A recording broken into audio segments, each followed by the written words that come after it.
Hey guys, how's it going? Things are right in the world again. We're out in the garage talking about an amp. It's been a long time since we've done that. Today we're going to talk about this. This is the Crate CR-160 by SLM.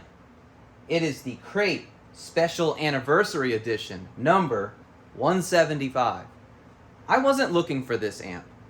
What usually happens with me with my guitar stuff, as you know, is I randomly find this stuff on Marketplace or online or something. So, as I do every other day, I was on Facebook Marketplace in my local area. I searched guitar, which is what I always do.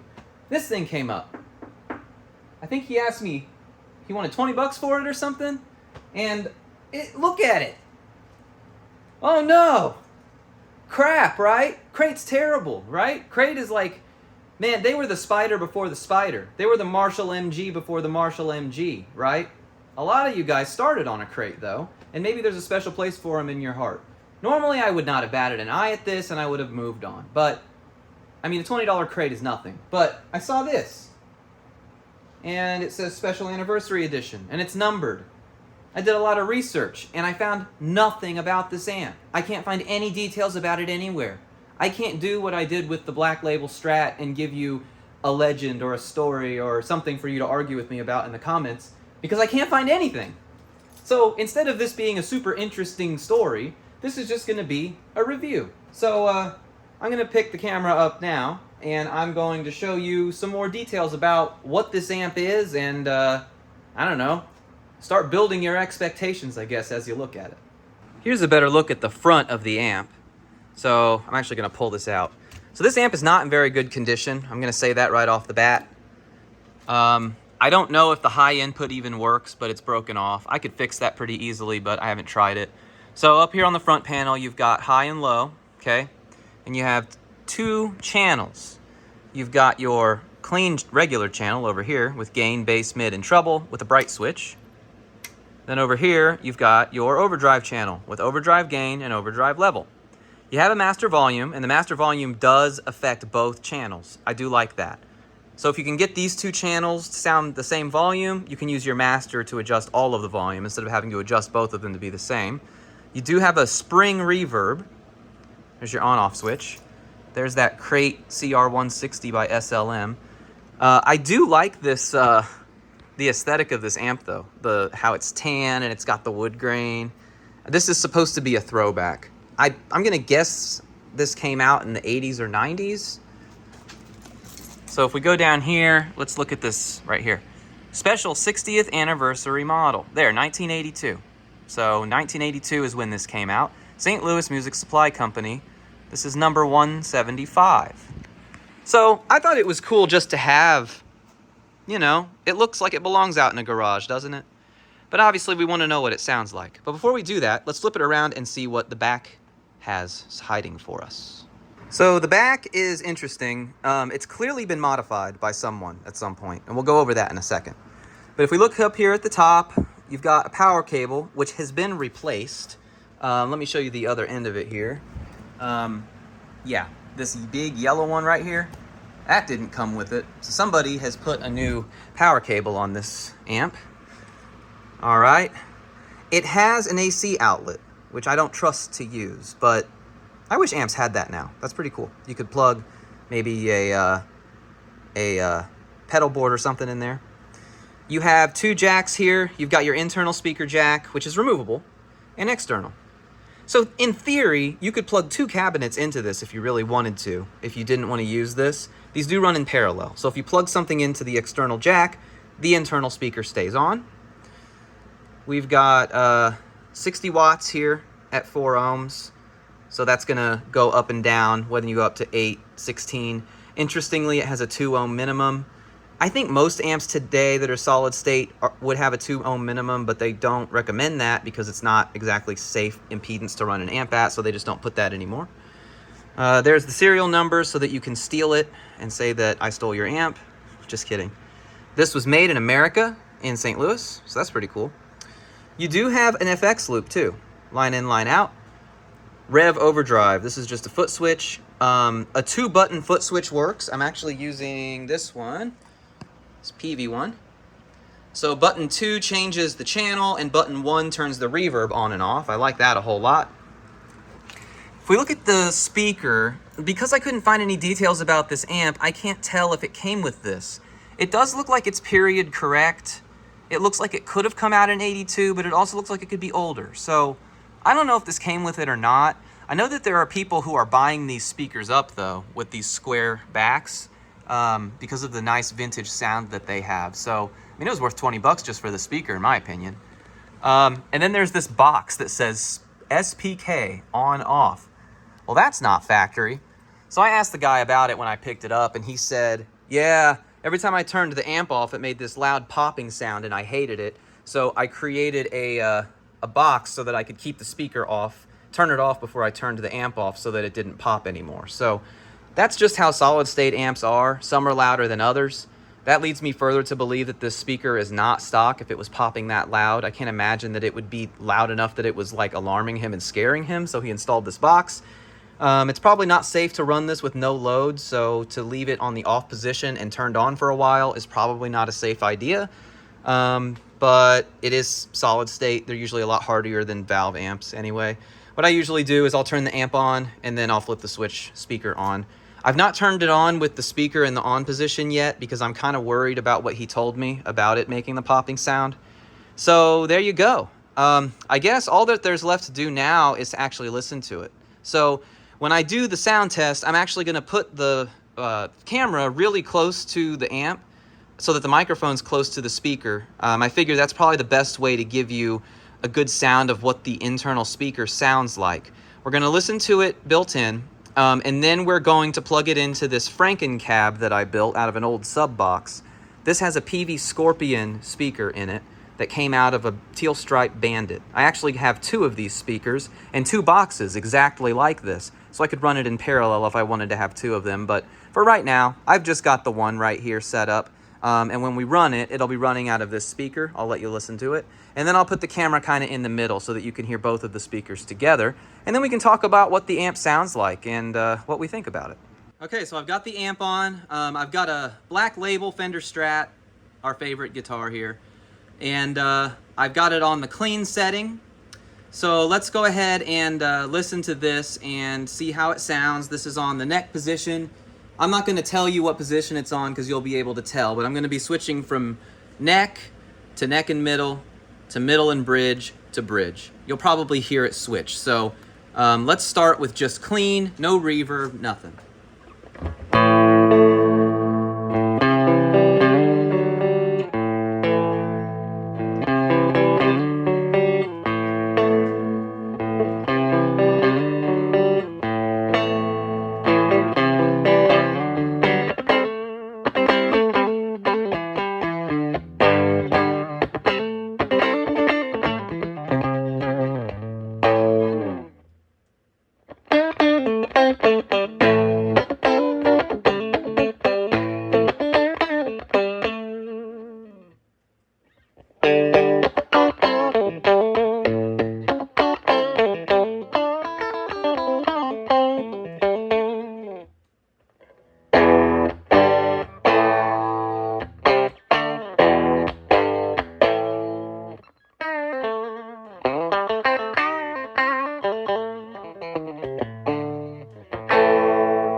So there you go. That's without any reverb. I mean, it's a clean amp. Let's turn the reverb on and just kind of get an idea for what that sounds like. So this is the reverb up all the way. There ain't much on here. I mean, it's turned up all the way and there ain't much. So it's really only on. It might as well be an on-off switch. That 0 to 10 doesn't really mean anything here. So the reverb is now on.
Okay, so there it is, clean.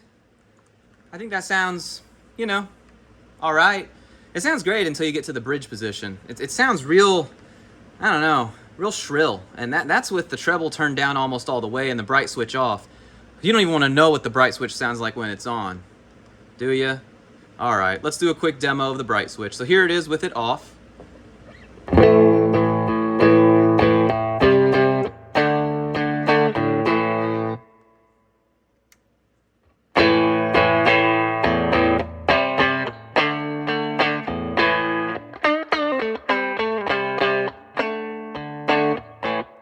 I can't even do it.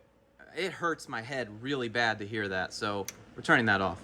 Okay, let's turn the reverb off again. Let's listen to the overdrive channel. See how that sounds. Is it terrible? Well, let's see.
So I think the overdrive actually sounds decent. All right, let's turn on the reverb on the overdrive channel. See what we can get out of it.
right, so to my ear, the ear that works, yeah, you don't know, anyway.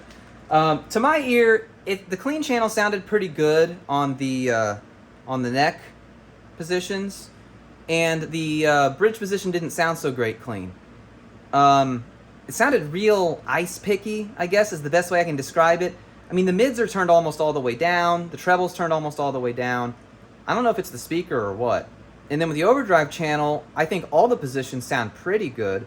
The bridge doesn't sound quite right though. There's something wrong with the EQ in this amp or the speaker that's causing the highs to be really, really shrill, and I'm not really sure what's causing that. So to see if it's the amp or the speaker, what I'm gonna do now is we're actually gonna plug in to that speaker right there. That is the gigantic, not gigantic, that is the Peavey Scorpion that I told you about that's in there. So I'm going to plug that in next, and we're going to do another sound test to see if it sounds any different with that speaker instead of the built-in one. So I have the microphone pointing right at the speaker, so hopefully it picks it up for you. We're going to do the same thing we just did, a lot shorter this time, just to see if it sounds any better with this bigger, better speaker.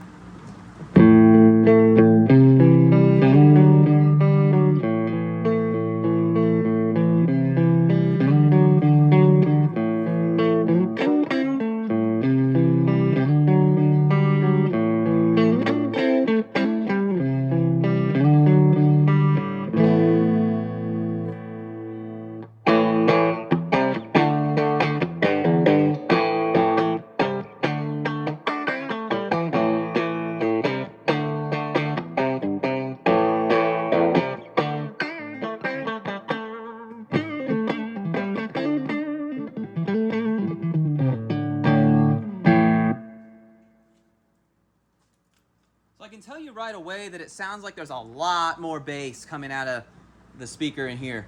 I think that the problem here might be the speaker in that crate. So let's move it to the overdrive channel.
So I think that was noticeably better. At least to me, it was way better.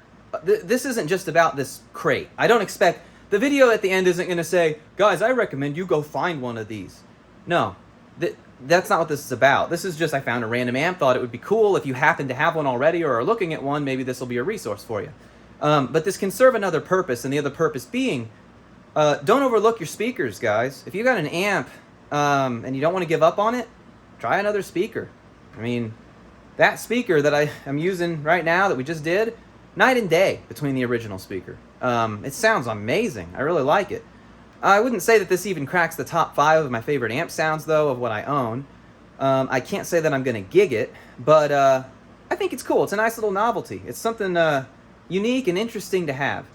Yeah, like I said, I'm not going to say, guys, go out and buy this amp. It's amazing. Because it's not really amazing. It's not terrible. It's not bad. I'll tell you that much. It's not bad if you pair it with the right speaker. I think that having the option of the external speaker really adds a lot to this. I mean, we did a video on adding an external speaker to any amp, which you'll see the card in a second for that. But yeah, I don't know, man. I really like this amp. It's really fun. We're going to finish this out by setting the camera between the two speakers so that we can hear them both. Thanks very much for watching, guys. I really appreciate it. Please like and subscribe. Follow us with social media in the links in the description. Thank you. Let me set the camera down. And let's go with both speakers.